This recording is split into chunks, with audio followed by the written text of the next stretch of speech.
So, over the last several months, I was going through my channel just to see what was getting views and what was not. And surprise, surprise, it turns out that my most viewed video happens to be the most controversial one on here. So, what am I gonna do? Well, I'm gonna make another controversial video, of course.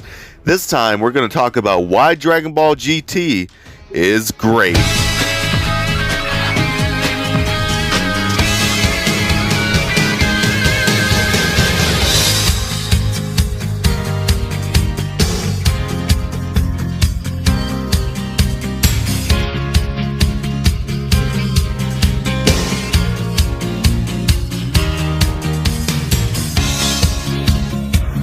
So first off, I just want to say that everything that I say in this video is all based on opinion and some fact, a lot of fact, but I just want to say that I am a proud Dragon Ball fan.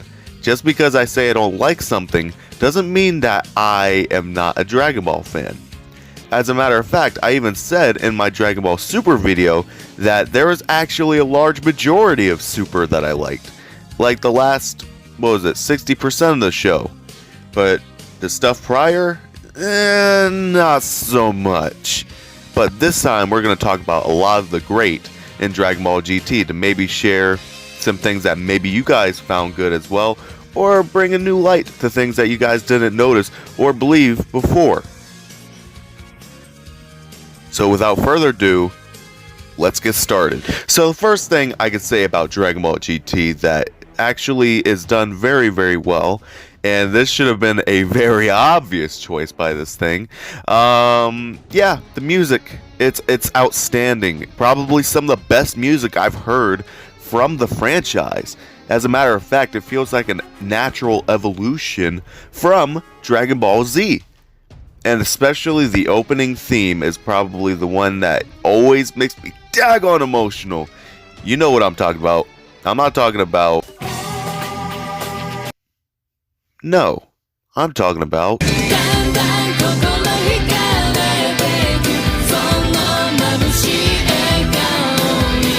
Dan. That's a song that always brings emotion to my heart, man.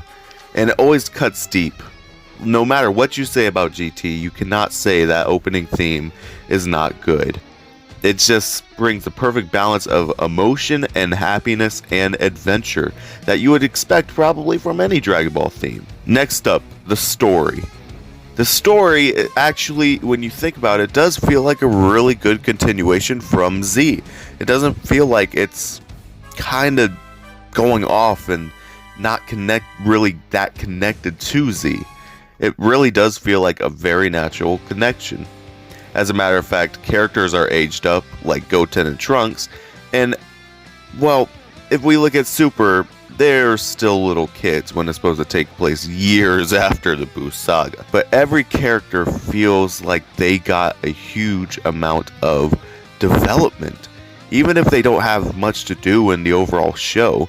For example, the biggest example being Vegeta, you can still see a ton of character growth throughout the show, basically. Vegeta has settled down. He is a proud father. He is so many things. Sure, having the idea of Goku being stronger than him is going to irk him every now and then, but if you really look at the show, he's really come to terms with that.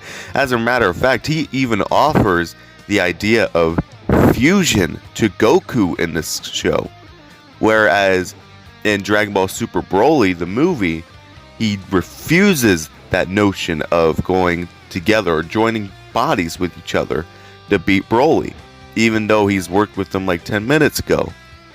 We saw the character develop in GT. Gohan is settled down. Pan is basically Goku's granddaughter. Oob is now training to be the next protector of Earth. And so many characters have developed in GT. It's ridiculous. Another great thing about GT is the fact that each arc is always connected to the next. Whereas Super felt like they just did an arc, got out the way, and they moved on to the next thing. There was nothing that connected those arcs together, and therefore they just came the heck out of nowhere For example, as cool as it was, the Goku Black reveal, it came right out of nowhere. There was no build up towards it. Whereas the Baby Saga, even though a lot of people are not a big fan of the first season, and I strongly agree, but you saw a lead up to that Baby Saga. Baby was introduced as a smaller threat. Then he made his way over to Earth, and he became a bigger threat, which probably gave us one of the best arcs in Dragon Ball, to be quite honest, the Baby Saga. That is it's a really good arc.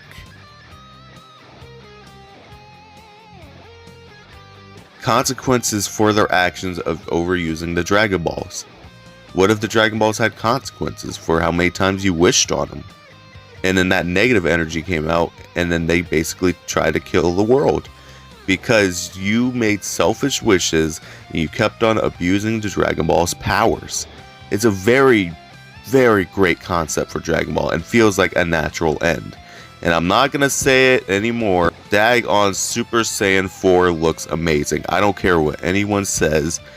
It feels like the ultimate transformation. You look at Super Saiyan God and Super Saiyan Blue, and heck, even Ultra Instinct. They're all just hair color changes with basically just cool looking aura. Whereas Super Saiyan 4 went the extra route and did a whole body redesign, connecting them to the Great Ape power. That feels like they're going back to their Saiyan roots, their primal roots, to gain their ultimate ability. And it is so fitting, and it's absolutely tailor-made for the Baby Saga. Not to mention the animation is actually really good throughout the entire show. Now, of course, it doesn't present any great choreography throughout the show, but it at least has very pleasing looking animation, and it's just very stunning to look at some scenes. And the animation stays somewhat consistent throughout the entire show. I think the biggest problem that Dragon Ball Super had was its use of plastic tones and the newer character sheets supplied by Tadayoshi Yamamuro. They looked very stiff and very plasticky, whereas here they look very nimble and very alive. You know me, as much of an artist as I am, I enjoy watching anime for its art as well as its story. And Dragon Ball Gt definitely delivered on the animation front. Now, with that being said, just because I say Dragon Ball GT is great doesn't mean there's not a lot of bad. There's a ton of bad in Dragon Ball GT, to be quite honest. As a matter of fact, I was going to jump into this, but the story can be absolute garbage. I'm sorry, absolute horse crap. No, double that, elephant crap. The first season is absolutely horrific, my guys. Like, it is something I cannot tolerate.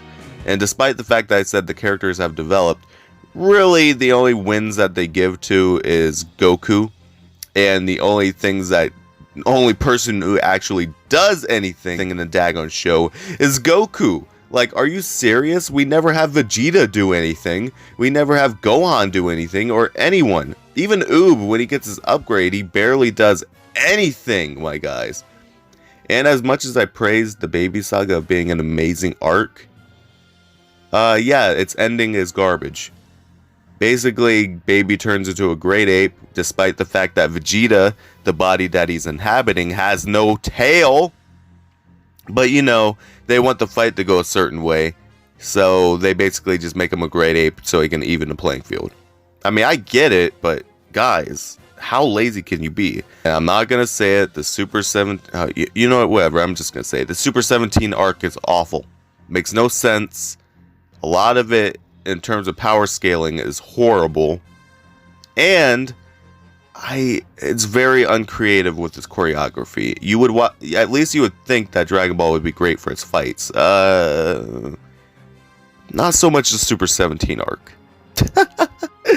And the first half of the Shadow Dragons arc is terrible. Now, it got a lot better closer to its end, once it jumped into Nova and Ice Shenron. You know what, forget it. Even Omega Shenron, even though he was the most one-dimensional Dragon Ball villain, he at least felt like a final boss. And there were stakes. But, my god, that first half was atrocious. Now, with that being said, this video was called Dragonball GT was great. And now I'm going to jump into the best part to make up for that negative feelings I just let out. The best part about Dragonball GT is, in fact, its ending. The ending is something that feels so right. I didn't feel anything when Dragon Ball Super ended. I was just like, okay, so are we going to get more episodes? But with GT, it felt like the most natural end you could have to anything Dragon Ball. There were multiple conclusions to characters and things that just came to a natural end, and it felt like an amazing send-off with Goku going off with Shenron. It brought back so many memories with these characters, and I just adore the ending. It's something, I'm not even gonna lie, it's probably top 10 endings to any TV show I've seen. I remember watching this multiple times, and even rewatching the ending to do this video, I teared up. I really teared up. And that says something about how this show delivers emotion and a lot of its things. Now, I hope you guys enjoyed the video. I know I like doing controversial videos because they get me more views. I mean, they're entertaining and they're good for me.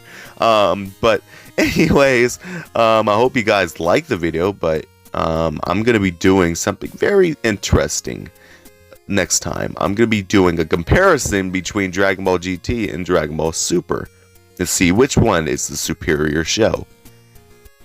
I hope you guys liked the video. If you did, make sure to subscribe today to join the Isaiahization.